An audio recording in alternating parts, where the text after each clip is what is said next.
Hello, I'm Gary Quinn. Welcome to Ready, Set, Live.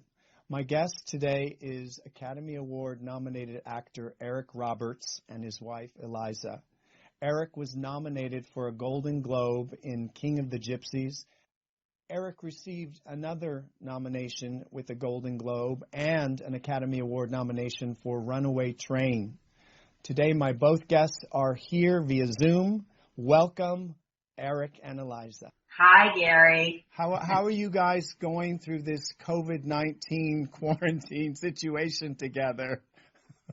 Well, I mean, we saw Kristen Bell and Dax on TV yesterday talking about how they're at each other's throats all the time, and that cracked us up, because there's definitely, an art to it, to how to do this. Because as much as we all talk about wanting to have more time together, we didn't mean this. Forced confinement. Right. And some people are finding that because they're in such a closed quarters together, that they're either wanting to stay away from each other or they're fighting more. But I think the secret, because you guys have been married for a long time, what's the secret? What's the nutshell secret between the two of you to stay happy and so connected? Well, he keeps turning to me. You're hilarious. You're going to have to say something at some point. It doesn't matter what I say, she'll say something else, so let her go first. That's true. Okay. He's right so about I want to hear, what's your secret? And then we'll go to Eric. What's his secret? Okay. So we work together. In addition to being together, we work together. I manage Eric so we have that framework. So we're both creatively involved all the time. And, there's just stuff to think about. So it's not that kind of inward looking relationship thing all the time. It's always about stuff. And we do that pretty well. So that's my secret. What about you? Great. Eric, what's the secret? You have to learn to live in the honest moment. You have to be totally honest with your other half all the time. It's exhausting. And lots of affection. Absolutely. And I think that's so important, that if you don't communicate with your other half, you really don't have a basis of anything. And when you're together day in and day out, if you're not honest, it shows and you get found out very quickly. So you have nowhere to go with it. So either you're honest and you have a relationship, or you're dishonest and you have almost a relationship which doesn't last. So we made it last by being brutally honest and by me being ridiculously affectionate. That's great.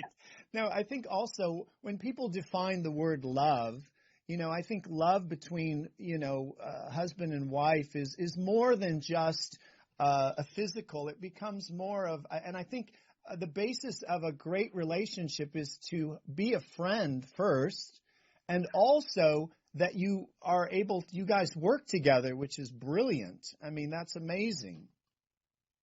Well, about, 15, 18 years ago now, an agent's assistant called me and said, they've been turning down stuff without telling you. I said, do you have a list of this stuff? And she said, yes.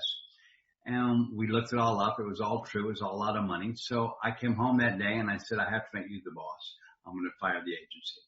And my wife goes, I don't know if I can do this. I said, of course you can. You've been doing it for the agency, so now you can do it for us.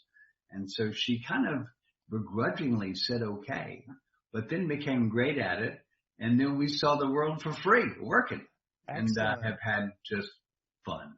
And actually, Eliza, you're on the inside track. So, it's basically when you procure a project, it's basically the two of you together, really. Yeah, very, very much. It really feels like, it feels like some old vaudeville act or something. And also our kids get involved because my daughter is a chef and baker and caterer. So she ends up catering most of the productions. And then Keaton, of course, is a recording artist and songwriter, and his songs have been placed all over film and television. So usually he does the music. It really is hilarious. And we'll put if they're good, of course, we'll put our friends in it. And so it really kind of ends up being, one home movie after another.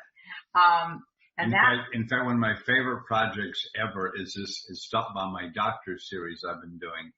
There are other movies, and we've done 4 of them, and we're about to start a 5th one. But in the 3rd and the 4th one, we actually got our cardiologist to play a doctor in the movie. Yeah. And he's good. He's good. Rico Simonini. Yeah. This is not interrogation, is it? No, but that's coming up. Oh, okay. Yeah, no, that's something else. What's this the is Lifetime series? thing he's talking about. We've done 4 Lifetime movies called Stalked by My Doctor, so and so and so and so, so and so and so and so. And we've done 4 of them. We're going to do a 5th one this summer. Well, whenever. I mean, who knows when? Whenever we can be around people. Excellent. Well, I think things will somewhat get back into some normalcy, hopefully soon. I think the whole hysteria is also. I mean, I experienced it because I'm supposed to be in Milan today, working, but all my tours got canceled. So it's part of. I think what you said. It's actually a timeout. And I think it's actually a good time to reflect. Instead of looking at it as a negative, I think it's a way for all of us to go within and say, what is really important in our lives? And what do we need to strategize for the future and really bring the family unit back into the forefront? Good for you, pal. Yeah. Yeah, Gary, you're really right. If there wasn't suffering, of course, going on and loss of life, then this is a kind of a retreat that I wish it was sanctioned to do this more often. I remember once when we were working on Moonlighting, and Glenn Gordon-Caron, who's a very big producer, right. I guess he's Bull now, but he was doing Moonlighting. He did Clean and Sober. He's amazing. And I think his grandmother passed away, someone he was very close to, and he finally took a day off to go attend the memorial. And this is a guy who never took a minute off. And he said something about it. He said, I wish I'd figured out a way without the loss of my grandmother to just have this be part of my life every once in a while. And that's what we really forget. We talk about it, but we really don't do it. And now there's so many things that are, first of all, there's this feeling of gratefulness about the things that are working. And then as we were talking about in the break, there's the clean air, and then there's the catching up where we can see people. No, it's true. There's a lot. Dogs are happy. They're going on walks all the time. Absolutely. I think Mother Earth is angry, and she said, time out. I mean, the pollution has subsided, but all over the world, you start to see the beauty, and you go, I mean, even the other day in Los Angeles, the sunset was amazing. When was remarkable. The last? Exactly. I mean, you have to understand that we do need to learn from this, and I believe we just can't go back into the rat race. You know, this happened when 9/11 happened. We took a big, deep breath. And I remember everybody was calling me for some kind of inspiration and blah, blah, blah. But then what happened, 4 months later, it all went back to the same thing. Yeah. Yeah. One difference is everybody felt then that they had to unite against a common enemy. People, they think you have to have a common enemy to unite, which is unfortunate because you don't. But also that was a misdirected, we ended up committing, genocide in a country that had nothing to do with anything. And, there was even more loss of life. There was anger. This feels like it is from nature. And even though we're at war with it, it's no one's fault. So maybe this will be more sustaining, the things that we're learning this time. I hope so. Do you have any fears about the future, Eliza? No, I have a fear about the children. In 6 months, 8 months, 5 months is a long time for a little person who's less than 5. Correct. It's a long time. And suddenly your whole world stops, and you can't hug, you can't kiss, you can't slap, you can't wrestle, you can't have fun with all kinds of people. And it's like, no, don't touch. And it's got to be strange for the little ones. It's got to be hard on them. And also think about the future of the world is actually the children. Yeah.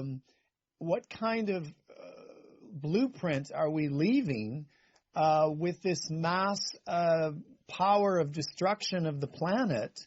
I think it's many years ago, I get to speak to a bunch of kids, Academy of Business Leadership, and these young kids are the next scientists, the next presidents, and it's about really how can we make a difference? And I know that you guys are part of the organization. Was it the one that Eric, you were in? I don't know if you were in Africa. Is that the children's organization? Naturalchild.org. Right. It's a book and a philosophy that we think is the answer to all trouble. And it was written by Jen Hunt, and it's a remarkable book, The Natural Child. Yeah, and in that, it really, Arthur Janoff said in the foreword of one of his books, whether it was The Feeling Child or Primal Scream, he's the person who worked with Yoko and John Lennon. He said he dedicated it to the world's largest oppressed minority, children. So that means children everywhere. And that's unfortunately still true. So, besides the value of kids and young people and them being our future, there's just their experience in life and their feelings. You don't want them to come into this world all innocent, wide-eyed, and thrilled over the smallest thing and then lose all of that and have it replaced by pain and anxiety. And unfortunately, there's going to be some of that, but that's really been happening a lot. Well, also, I think the pain and anxiety is also caused with a fear that, if the adults are emitting a fear to the children, yes, the children take it on as, oh, that must be how we need to react. And I think at this time and for the future, all parents should instill the confidence that everything is possible for your children. And I know you guys have done an amazing job with all the three kids. From Emma to, is it Maggie who does the pies? Morgan. I saw some of those pies. They look amazing. Yeah. I think anything that you love doing and you do it with passion and joy and love, I think that's what's missing is there. And I know that with younger children or younger kids, there's not a passion about life. Now, your kids obviously have that, but that's because it comes from the parents, and I think that's a big key that's missing. I think there should be a handbook or some kind of book that parents or let's say people who have incredible kids could write about that. What could they teach other kids? Yeah, that's really true. And there are magical families, magical children, and we watch it. We have a grandchild now. She's 1 year old. And before this happened, watching the people in the Mommy and Me groups and in the various different groups, the support groups, their philosophies are incredible and their focus on their kids are incredible, and the whole peaceful, patient, understanding, loving way that a lot of kids are raised.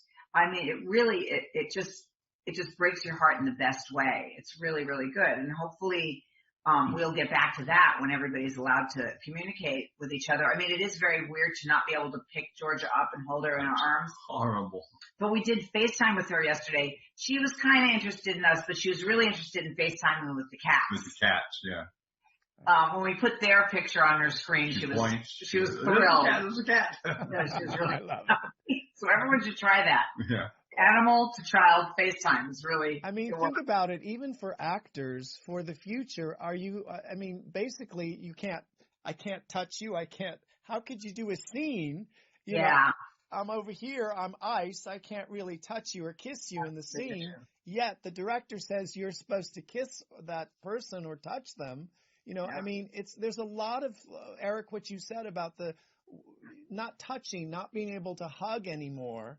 That's almost like a violation of, stop. Let me just wear a bubble suit. You're totally right. There's a scene we have to finish up for a deadline in a movie that they're postponing. And when we finally shoot it, it'll be me in my house in a corner with a cameraman and a director. That's all.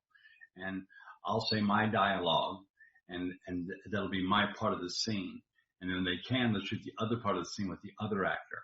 So it's changed everything, hopefully only momentarily, but I feel it's going to have a big change in our whole society forevermore to some extent.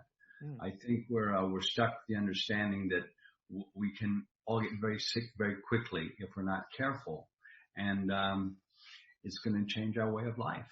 Wow. How do you guys battle any stress? I know, sometimes when you are working full speed, what do you do to de-stress? Any secrets? Kissing. Okay. Kissing. I'm an advocate of kissing. And my wife just, she has great lips. Lots of affection, lots of understanding, lots of listening, and lots of animals.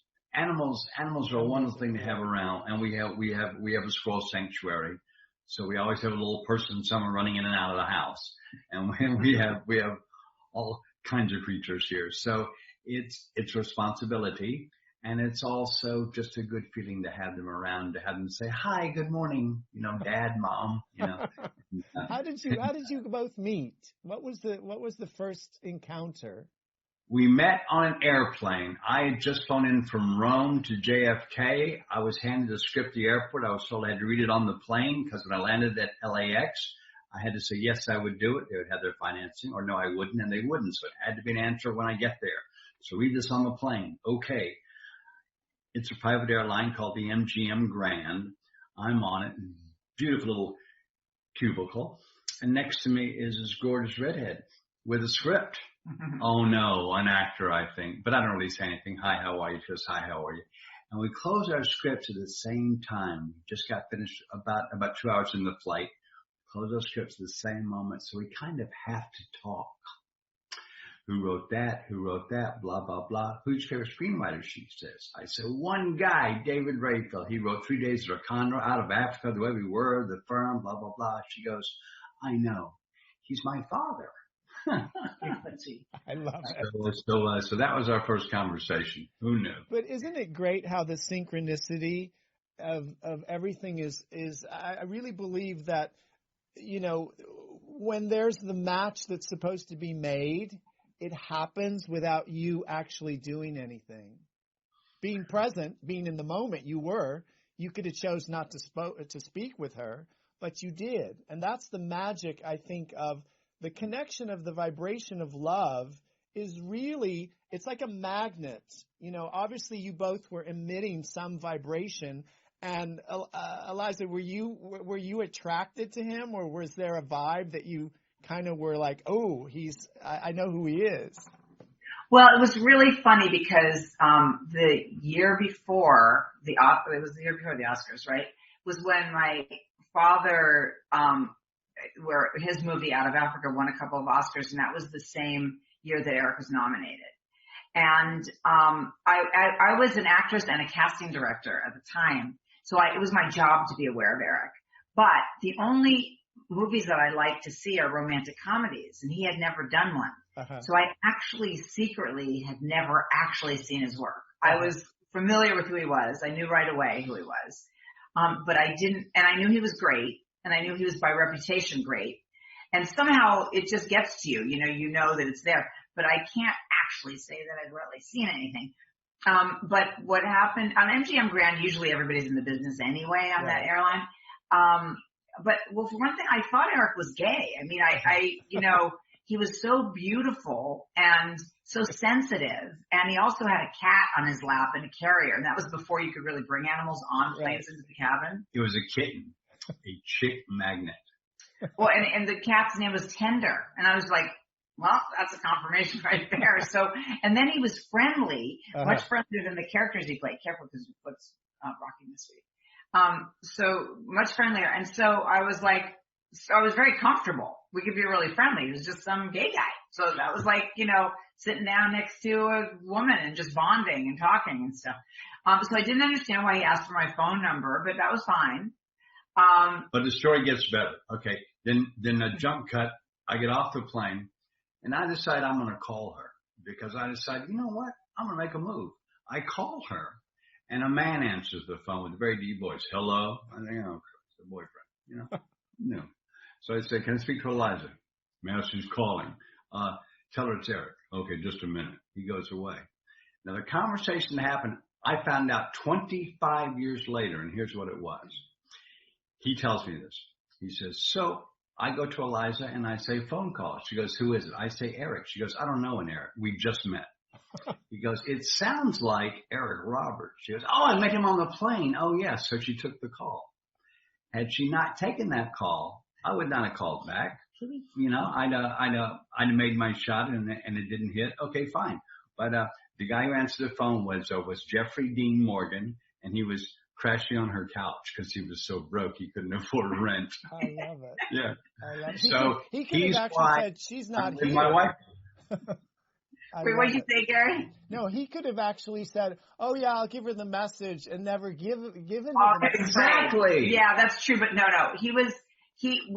It was the day that we landed, and I was doing a play at the time, and I came home, hugged the kids, ran to my car to go to rehearsal. This is all before cell phones, right? Right. And so when Jeff answers Eric's call, he comes to the door, and I'm getting in my car, and I'm in a rush. And he's like, dude, there's an Eric on the phone for you. I'm like, I don't know an Eric. He goes, man, this sounds like Eric Roberts, and do not tell me to tell him you're not here.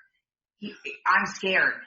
It's Eric Roberts. I'm going to give him whatever he wants. Right now he wants you. And I was like, oh, yeah, I did meet that Eric. So Jeff didn't give me a choice. And I love Jeff, so I wasn't going to, risk his life by saying no. Right. And so I took the call. Eric, tell me about the Rocket Man. I know that's a subject that a lot of people actually have that issue. What is it all? Explain to me. You can find out everything about it at getmyrocket.com. But I like the intro to this apparatus to be introed by a lady. Okay. Okay, absolutely. Okay, so basically, we're really big on opening up about things that people don't like to talk about. The most common things in life are the ones that we cover and hide and shroud in secrecy or shame or whatever, which is unfortunate. And one of them is erectile dysfunction. I hate the idea that there's even the word dysfunction there. Correct. Because let's put it this way. Everybody's different and we all have different times to talk about stress. Stress affects people. Also, nature is brilliant after the procreative years. Stuff doesn't function the way it used to because it's not deemed necessary. It's just for fun at that point. So I don't know a single guy in the world. There was even a hilarious scene on Friends about it. Not a single guy in the world who hasn't experienced something where they get worried about things not working like they did when they were 20 years old. And so then the worry makes them not work like they did when they were 20 years old. What's the from Friends? It does matter and it is a big deal. No, it doesn't happen to every guy. It does matter and it is a big deal or it's not that common, whatever. Anyway, and then Chandler comes out and goes, I knew it, because it's Jennifer Aniston who says that. Mm-hmm. But anyway, so we have a friend, there's been a technology for many, many years in clinics, that just basically breaks up plaque. And, just like you would do if you got a stent in your heart or you did something. It does it with sound waves. It used to be you'd go to these clinics and you pay a lot of money and they take you into a private area and they zap your appendage and it breaks up the plaque. Now, plaque is in our bloodstream. It gets in the way of the heart. It gets in the way of the appendage in the same way. Teeth, yeah. And, so everything needs healthy blood flow. And what this does is it breaks up the plaque so you have healthy blood flow in your appendage, and just like a heart stent would. And who knew? So my friend, also, just so you know, I don't own part of this. I'm not a paid spokesman, any of that. It's a very good friend of mine. He came to me and said, I have the cure for ED. I said, great, talk about it. He goes, no, I need you to talk about it because you're famous. I said, but I don't have ED. He said, it isn't about not having ED. And everybody will eventually anyway, sometime, blah, blah, blah, blah, blah, blah. Anyway, I started using this device. And I've had no issues. So the device, just because we kind of jumped from the clinic, instead of having to go to a clinic now, it's just a device. It looks like a gadget. I mean, it's like cute and stuff. And you can do this at home. And basically it, with sound waves, just breaks up. It's painless. It's very easy. It's like a couple of times a week for like a month for 15 minutes. And it just helps increase, there's no drugs involved, obviously, so there's no side effects. So it's very safe to use, and it just makes it so that, you know, it kind of rejuvenates everything. Well, it's almost, it's almost as if you're actually stimulating the cells or the hormones to wake up. That's right. Well, you're breaking up the plaque that gets in the way of the blood flow. Correct. Is there any kind of health regimen that you both follow? It is now, but is there one? Not, he's asking in general.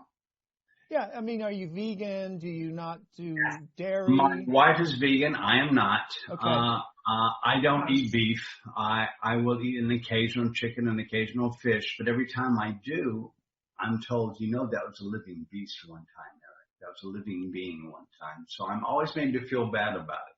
But I will eat a little chicken. I will eat a little fish. Okay. In terms of, I have a bike. My computer is attached to a bike, so I'm pedaling all day long. That's kind of my thing. I also love to dance. Eric is a gym rat. He's having to kind of modify that now and just do everything at home.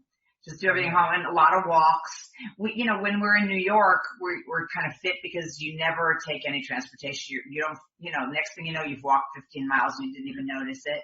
Correct. But yeah, no, I am vegan out of sympathy for the suffering that animals go through, obviously. Well, also, I think that, you know, when we take dominion over our health and we become our own health advocates, that we then have to regenerate ourselves. And that's what longevity is, to take good care of yourself inside. And that means mentally, physically, but emotionally. That's why I think during this time, the positivity energy raises your immune system. Yep, absolutely. That's the other thing about Natural Child is even though it's geared towards children, there's such humanity there. It was inspired by Alice Miller, the great writer. Many people have read her psychology book. She was a psychiatrist. And it really does, it affirms exactly what you're saying. And also then music is a huge thing to do that. And so having this time to kind of go through Keaton's entire catalog of music, because it's massive. Her son is the most prolific singing songwriter you ever came across. Oh my God. And all his stuff is so incredible. Wasn't he supposed to be going on tour? Oh yeah, he's with Brett Young now. They had sold out stadiums. They had to stop. Bam.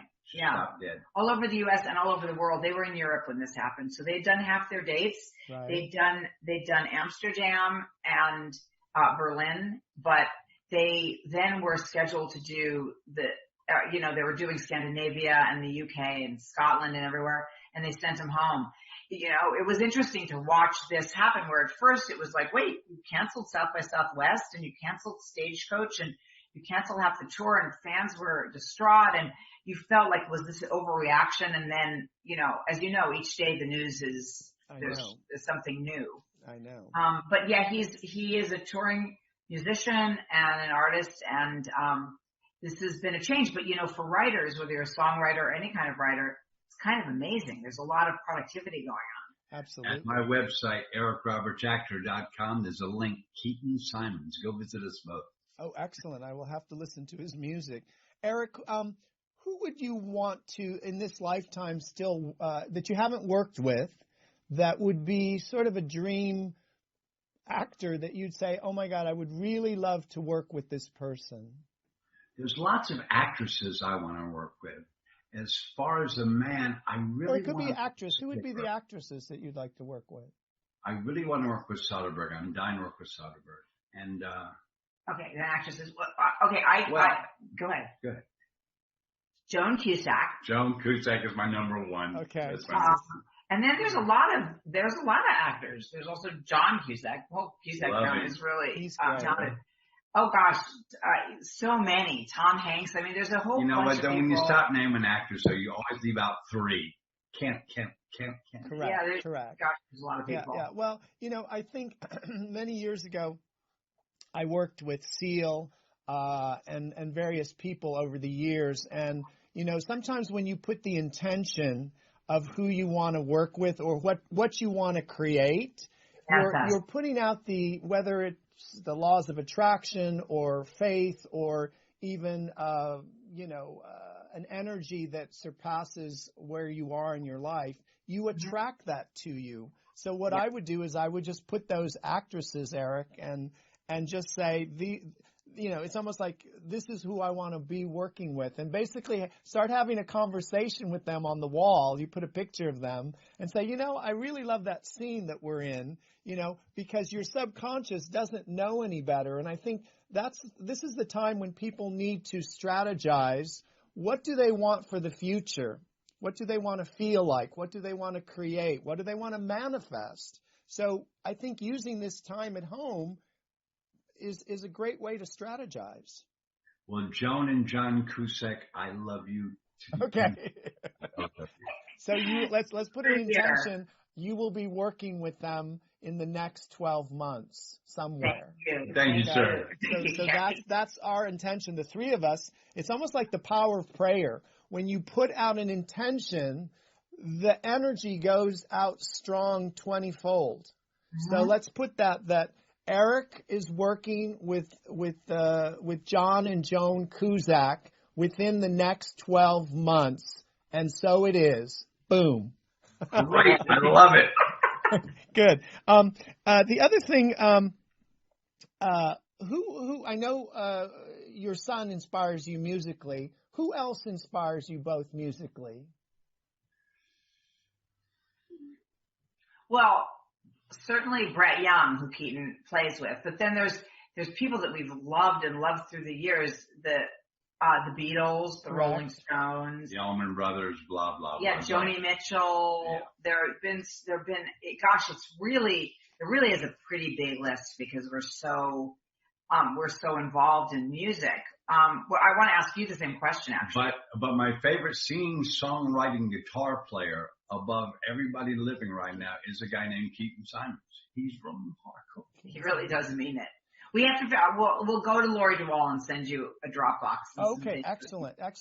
I'm always inspired by artists who are authentic, and I was given some tickets a couple years ago to Adele. And I went to her concert. I was so moved by her because she was such an authentic, real, funny person. Yes. And I became a fan. I wasn't a fan of hers, but I was like, wow. Just the lyrics. When you started to hear the lyrics, you really started to see what she was about.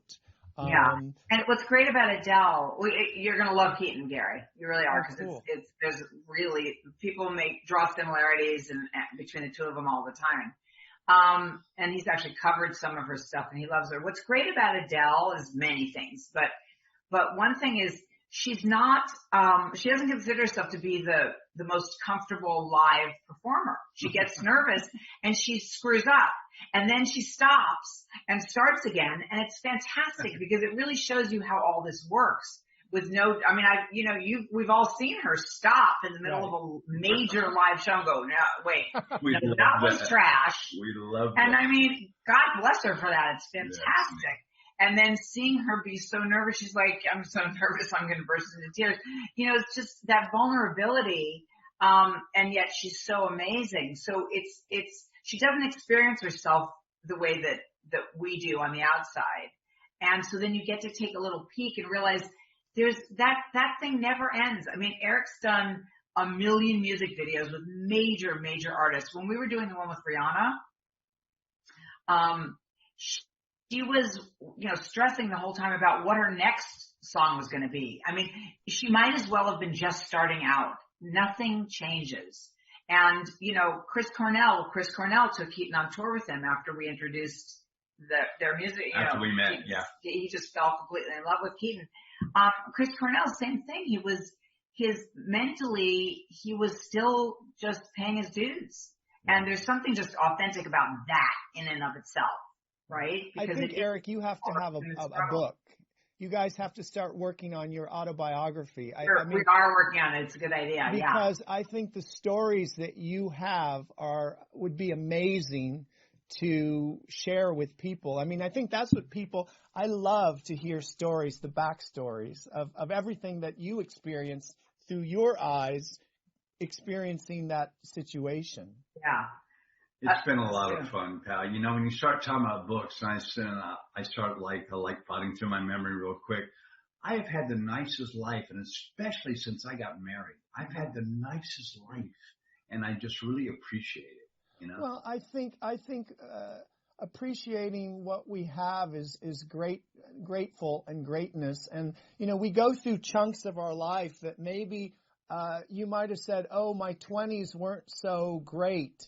But actually, they were just a challenge to get you where you are today. Right. So everything that you've experienced, I don't think it's a bad thing. It was really what brought your consciousness.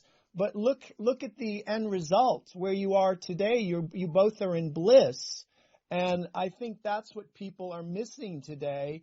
It's the journey, and that could be the name of your book, The Incredible Journey, because I think we all have a journey. But you're telling it from where you were as growing up in Georgia. Actually, my sister went to Southwest DeKalb in Decatur. My parents were living there we played them in soccer. I know the school. Yes, my sister went there. I chose not to go there because I came out to train for the Olympics as a swimmer in Northern California. But I would go visit, and my stepfather was at Fort McPherson, which is now the Tyler Perry studio. So I understand the Southern mentality. It's a down home, but it's a realness. And I think you've always had that.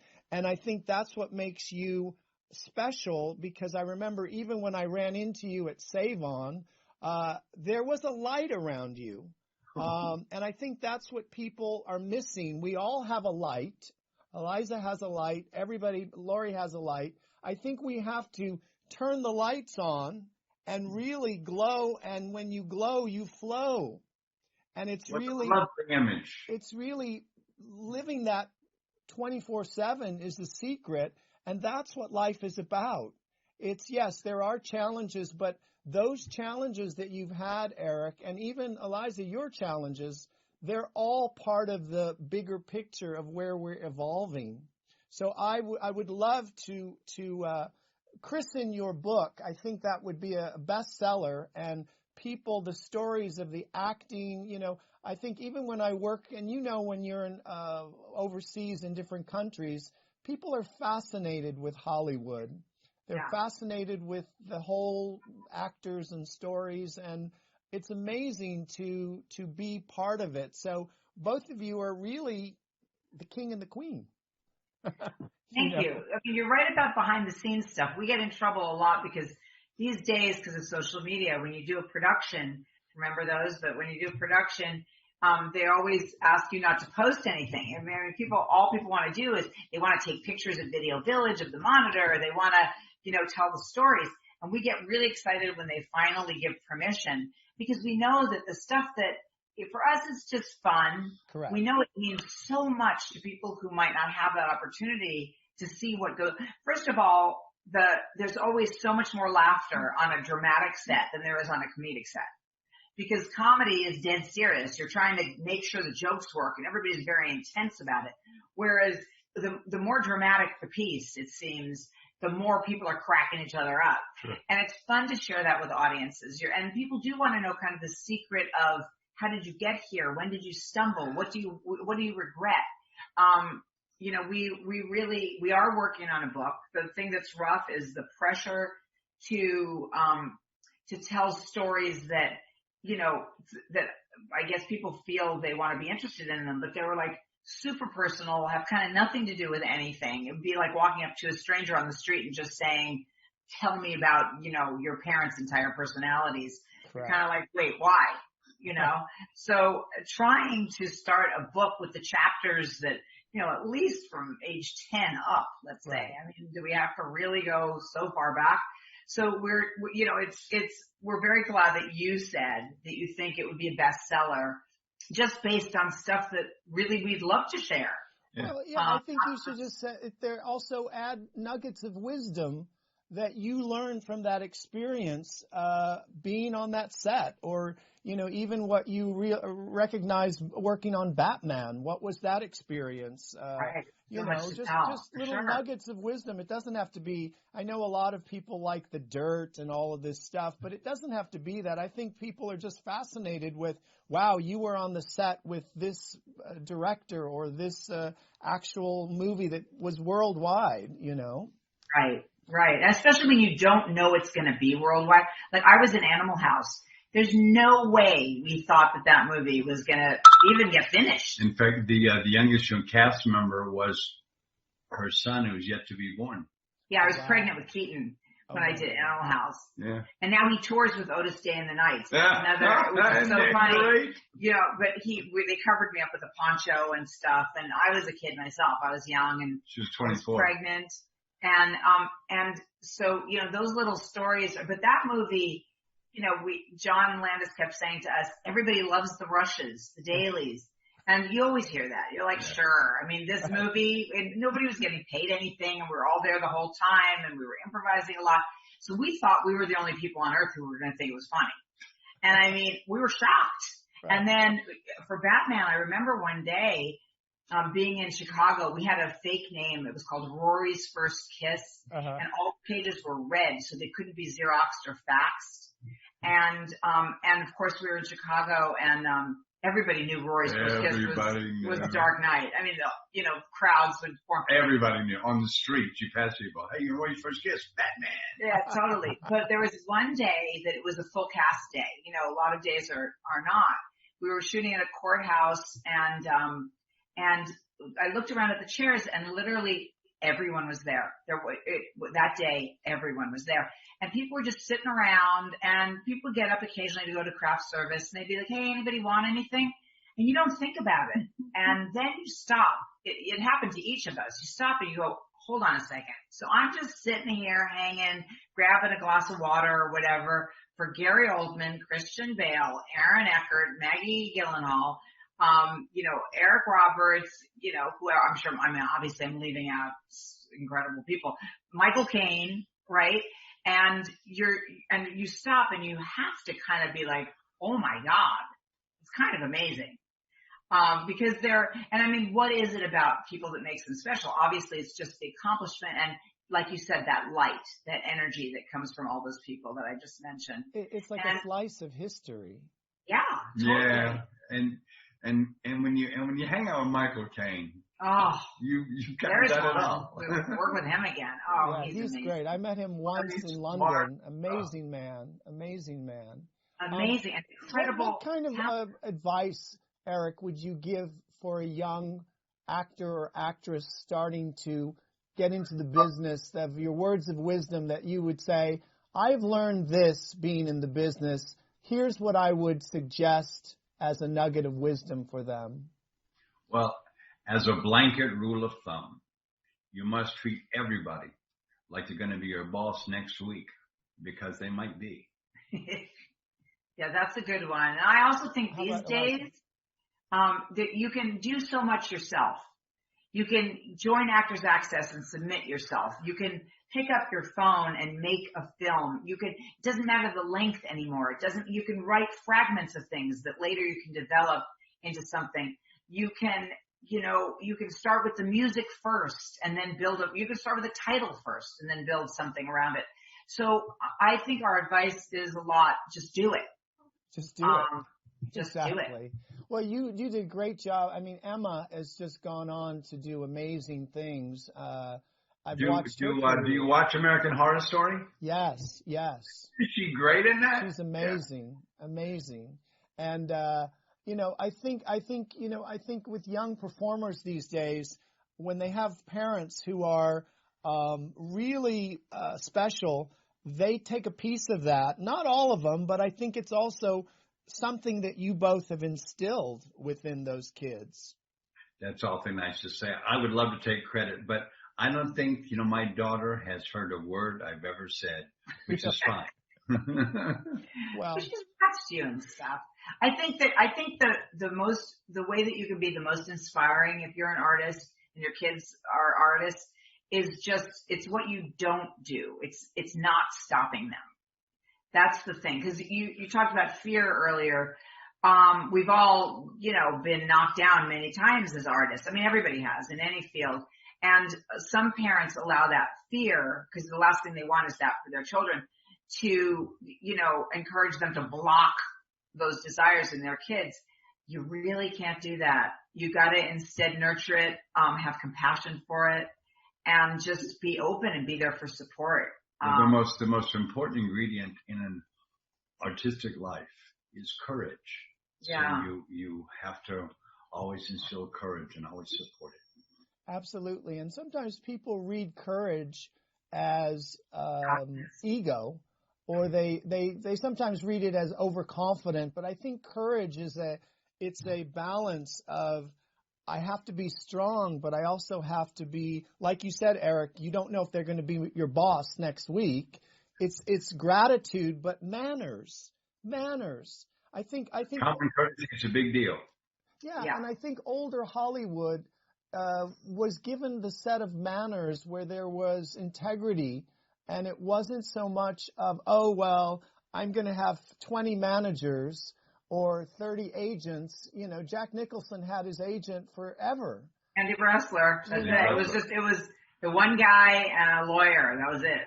Yeah. Nothing. And I no think, big agency, no manager. Yeah, that's what has to be instilled, is integrity with any business. I think when we're doing business with people, it's interaction of connectiveness of energy.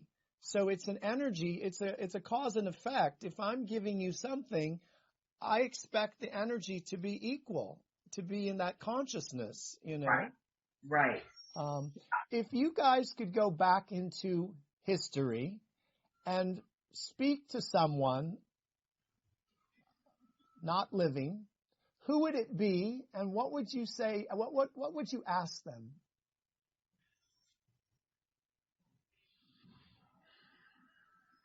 Someone not living, right? Someone not living.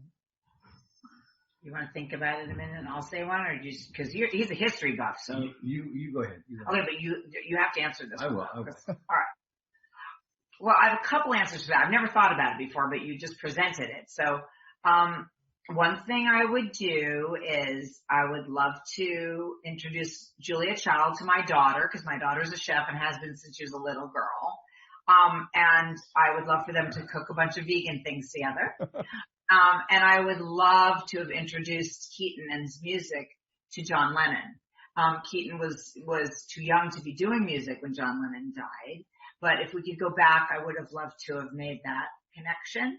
And I would love to have gone to some of the people we studied in elementary school who are known for all of their leadership, but it all had to do with war. And I would have loved to introduce some pacifism into people like Napoleon and all these other conquerors, right?